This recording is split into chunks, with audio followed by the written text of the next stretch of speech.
Assalamualaikum warahmatullahi wabarakatuh. Hai anak-anak, bagaimana kabar kalian? Pastikan selalu sehat dan siap untuk menerima pelajaran.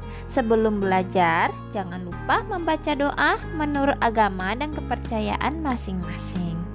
Baik, sebelum kita simak videonya, jangan lupa subscribe dan like agar video ini terus berkembang dan memberikan informasi yang bermanfaat.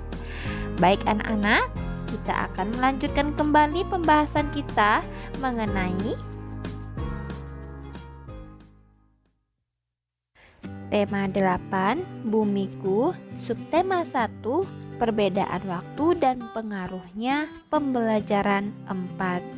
Tujuan pembelajaran kita hari ini yaitu yang pertama, siswa mampu mengidentifikasi informasi penting. Yang kedua, siswa memahami bahwa seluruh warga negara Indonesia berhak mendapatkan pendidikan. Yang ketiga, siswa lebih memahami tentang hak dan kewajiban sebagai pelajar dan diwujudkan dengan membuat pekerjaan janji untuk negeri. Yang keempat, siswa dapat mengetahui karakteristik geografis negara-negara di wilayah ASEAN. Dan yang kelima, siswa mampu menemukan informasi tertentu yang diinginkan. Ayo membaca. Sore itu, Alan sedang membaca berita tentang sebuah sekolah untuk anak jalanan. Berita tersebut disajikan setelah halaman ini. Yang pertama, bacalah judul berita tersebut. Perkirakan informasi yang akan kamu dapatkan. Yang kedua, sajikan perkiraan informasi tersebut dalam format seperti di bawah ini. Jawabannya, perkiraan informasi yang akan aku dapatkan dari artikel koran berjudul Sekolah Anak Jalanan. Informasi tentang kehidupan anak jalanan dalam mendapatkan pendidikan. Perkiraan fakta-fakta yang akan aku dapatkan dari artikel. Yang pertama, tentang kehidupan anak jalanan. Yang kedua, tentang kesulitan atau masalah yang dihadapi anak jalanan. Yang ketiga, peran serta individu, masyarakat, atau organisasi dalam memecahkan masalah anak jalanan. Dan yang keempat, tentang dunia pendidikan. Nah, pertanyaan-pertanyaan yang aku miliki terkait dengan judul artikel yaitu: yang pertama, apa yang dimaksud dengan anak jalanan? Yang kedua, apa masalah yang dihadapi anak jalanan? Yang ketiga, apa peran masyarakat dalam pemerintah dalam mengatasi masalah anak jalanan? Dan yang keempat, bagaimana pelaksanaan sekolah anak jalanan? Selanjutnya, pelajaran yang kira-kira akan kita dapatkan dari artikel yang kubaca yaitu: yang pertama, masalah sosial yang ada di masyarakat. Yang kedua, memperoleh pendidikan adalah hak setiap warga negara Indonesia. Dan yang ketiga, kewajiban pemerintah dan semua warga negara dalam mengatasi masalah pendidikan. Nah, anak-anak, sekarang mari kita baca teks berikut Sekolah Anak Jalanan. Anak-anak ibu bisa membuka buku siswa pada halaman 30, terdapat teks Sekolah Anak Jalanan. Dan setelah membaca artikel koran yang berjudul Sekolah Anak Jalanan, lengkapi format di bawah ini dan bandingkan dengan format yang sebelumnya kamu isi sebelum membaca artikel. Apakah ada perbedaan? Jelaskan jawabanmu. Perkiraan informasi yang akan aku dapatkan dari artikel koran berjudul Sekolah Anak Jalanan.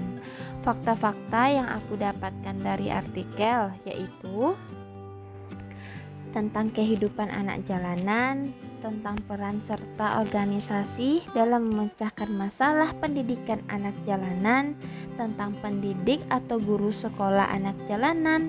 Fakta-fakta yang aku dapatkan dari artikel yaitu kondisi fisik anak-anak jalanan, kehidupan atau aktivitas anak-anak jalanan, tempat sekolah anak-anak jalanan, organisasi yang peduli dengan dunia pendidikan anak-anak jalanan, tentang pendidik atau guru sekolah anak-anak jalanan.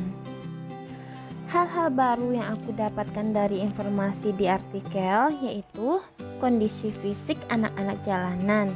Walau hidup susah, anak-anak jalanan tetap semangat bersekolah. Kepedulian organisasi Yayasan Himmata terhadap pendidikan anak-anak jalanan. Gaji pengajar atau guru sangat kecil, walau jasa guru sangat besar. Ikhlasnya para guru atau pengajar di sekolah anak-anak jalanan. Pelajaran yang aku dapatkan dari artikel yang aku baca yaitu selalu bersyukur karena kehidupan saya tidak sekeras dan sesulit anak-anak jalanan. Walau kehidupan keras dan sulit, anak-anak jalanan tetap peduli dengan pendidikan, dengan tetap bersekolah dan semangat belajar. Ini harus saya tiru. Harus menghormati dan menghargai guru atau pendidik karena jasa guru sangat besar, tapi jerih payah mereka hanya dibalas dengan gaji atau bayaran yang kecil. Peran serta masyarakat atau organisasi dalam mensukseskan program mencerdaskan kehidupan bangsa. Penjelasan tentang sebelum dan sesudah membaca artikel. Hanya sedikit perbedaan antara sebelum dan sesudah membaca artikel, lebih banyak persamaannya. Hal ini dikarenakan judul bacaan artikel sesuai dengan isi dari bacaan artikel. Judul juga masih sesuai dengan pokok-pokok pikiran tiap paragraf. Yang membuat sedikit perbedaan sebelum dan sesudah membaca artikel adalah dari kalimat pengembangannya atau gagasan pendukung dan juga dari pemahaman pembaca. Anak-anak, sekarang ayo berlatih.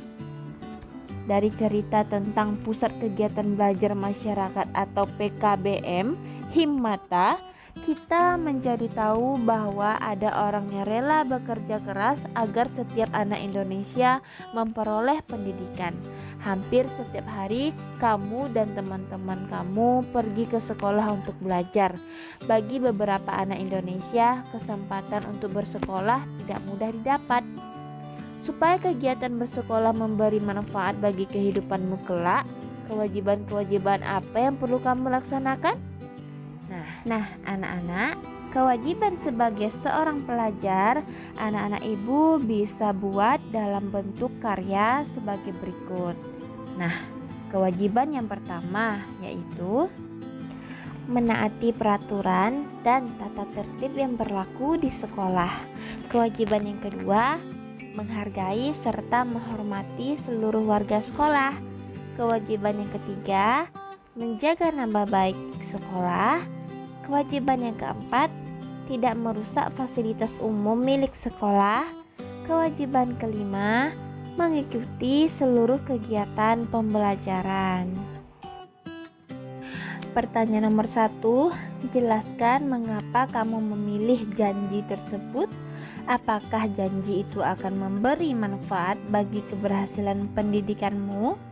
Nah, jawabannya, dengan mentaati peraturan sekolah akan tercipta keteraturan dan suasana yang nyaman dalam sekolah. Saat keteraturan tercipta, maka tujuan bersama yang ingin dicapai semua pihak sekolah lebih mudah tercapai. Ya, janji menaati peraturan sekolah memberi manfaat bagi keberhasilan pendidikan saya. Pertanyaan nomor 2, apakah kewajiban yang kamu tulis merupakan hal yang harus kamu lakukan? Jelaskan jawabanmu. Jawabannya, ya, kewajiban yang saya tulis merupakan hal yang harus saya lakukan karena manfaat yang diperoleh sangat banyak. Baik manfaat untuk diri sendiri maupun manfaat untuk orang lain.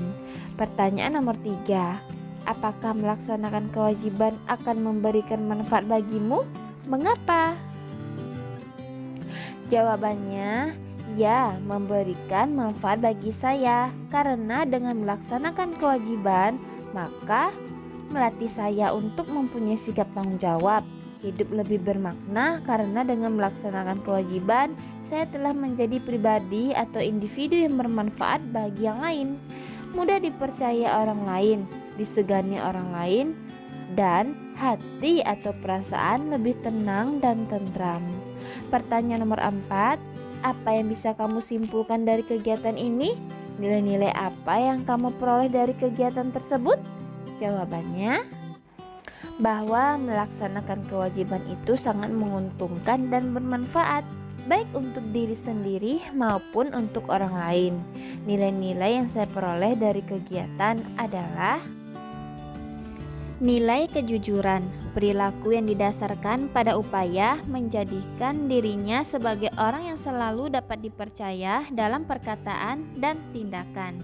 Nilai toleransi, sikap dan tindakan yang menghargai perbedaan orang lain yang berbeda dari diri sendiri. Nilai disiplin, tindakan yang menunjukkan perilaku tertib dan patuh pada berbagai ketentuan dan peraturan. Nilai mandiri, sikap dan perilaku yang tidak mudah tergantung pada orang lain dalam menyelesaikan tugas.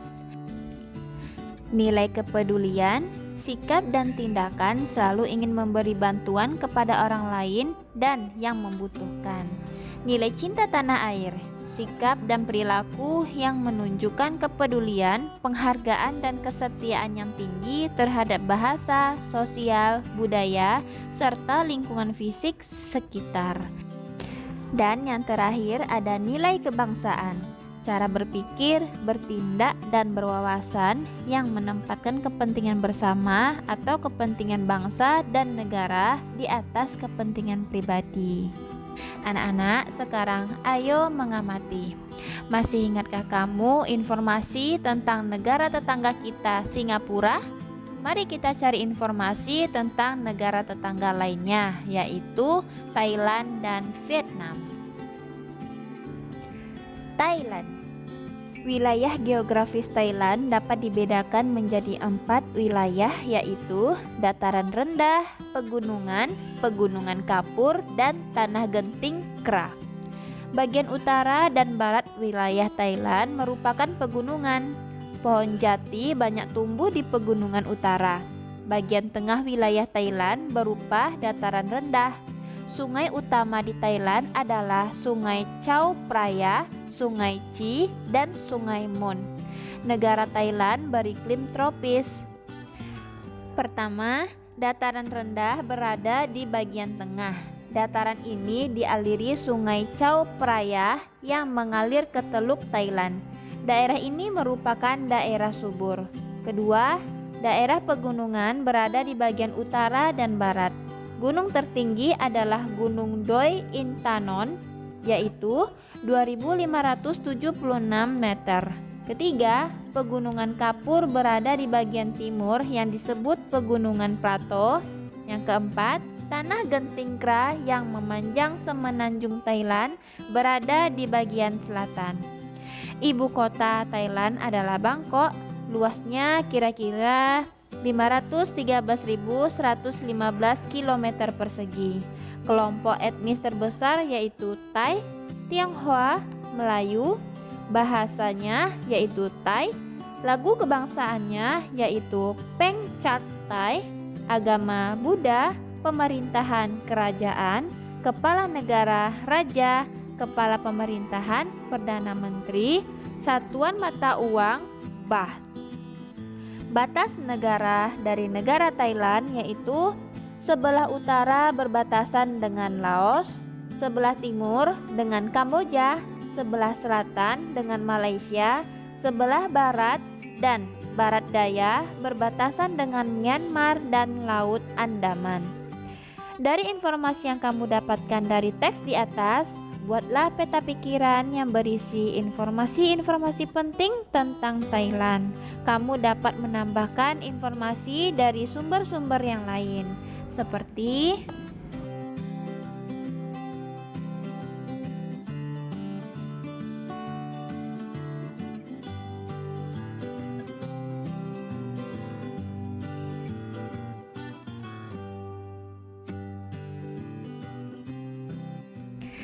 Negara Thailand memiliki kondisi alam yang berbeda dengan negara Singapura.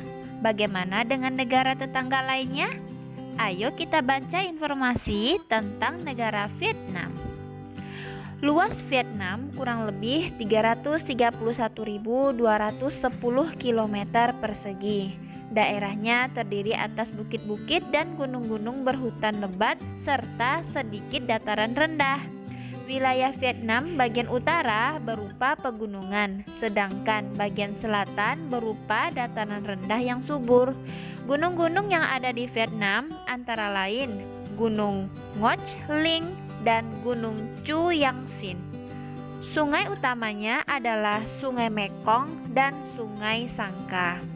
Ibu kota dari negara Vietnam adalah Hanoi. Luasnya kira-kira 331.210 km persegi. Kelompok etnisnya yaitu ada Vietnam, Cina, Prancis, Inggris. Agamanya Buddha yang tersebar, Kristen, dan Tao. Pemerintahannya Republik Sosialis. Kepala negaranya Presiden, kepala pemerintahannya Perdana Menteri, mata uangnya Dong.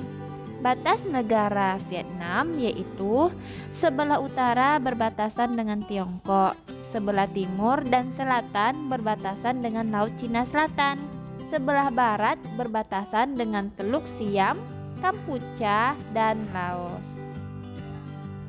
Informasi apa yang kamu dapatkan dari teks informasi di atas? Buatlah peta pikiran yang berisi informasi-informasi penting tentang Vietnam. Kamu dapat menambahkan informasi dari sumber-sumber lain, seperti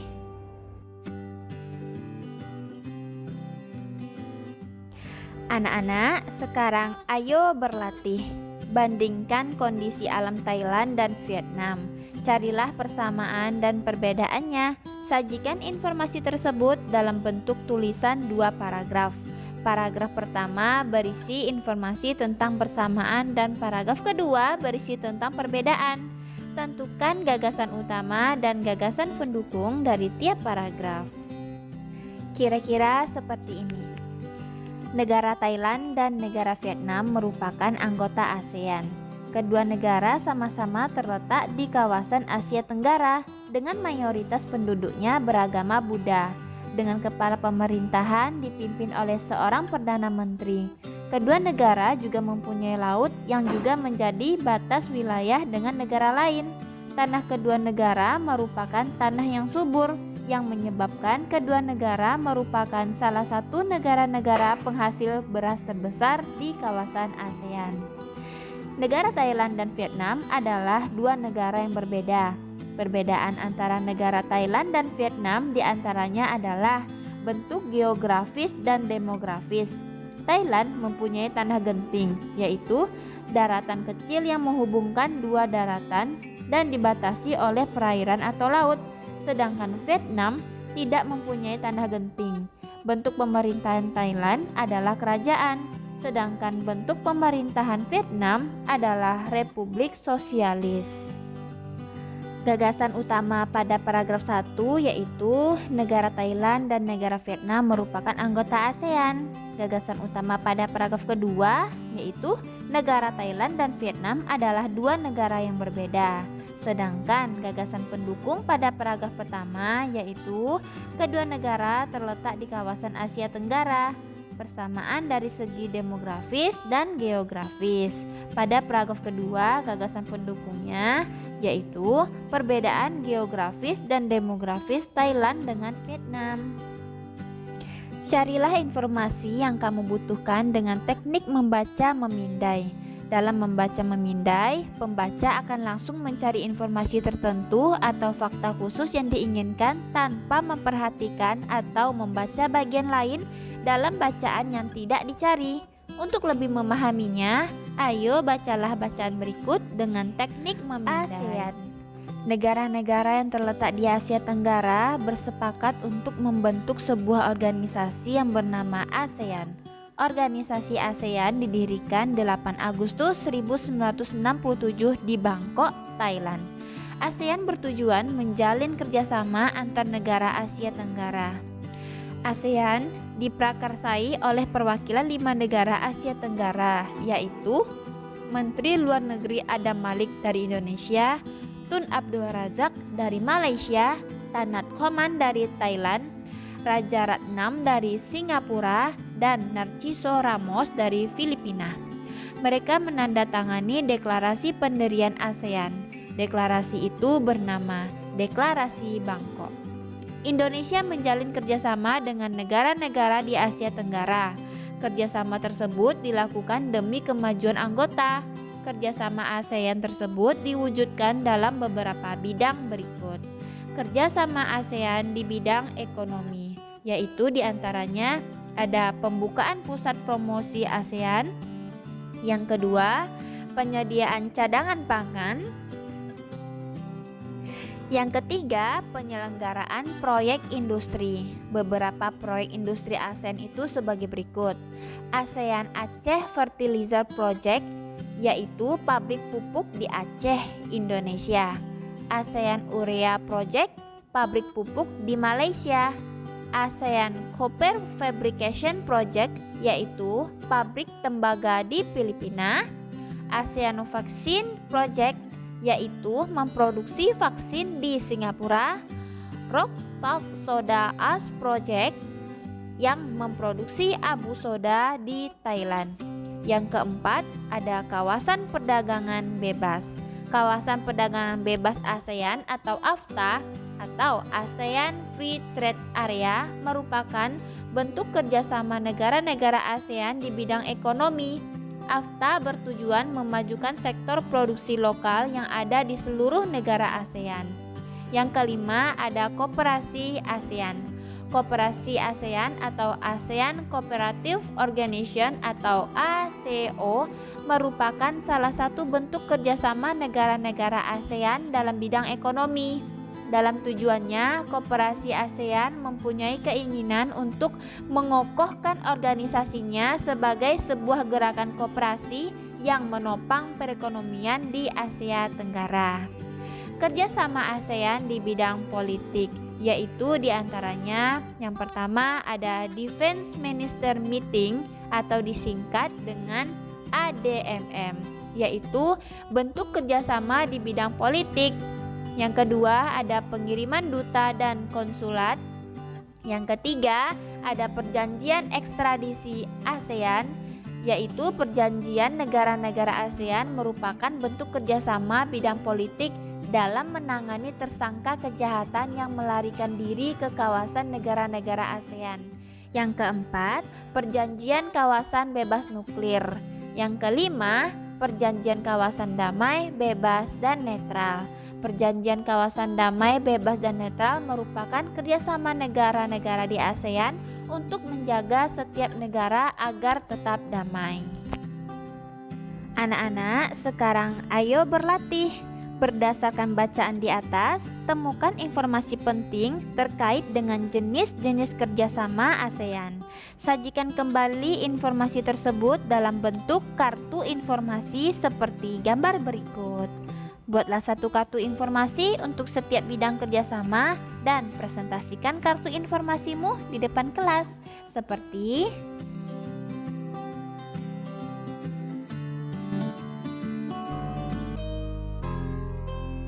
cukup sekian pembelajaran dari Ibu. Mudah-mudahan kalian semua paham. Tunggu video pembelajaran selanjutnya ya. Terima kasih. Wassalamualaikum warahmatullahi wabarakatuh.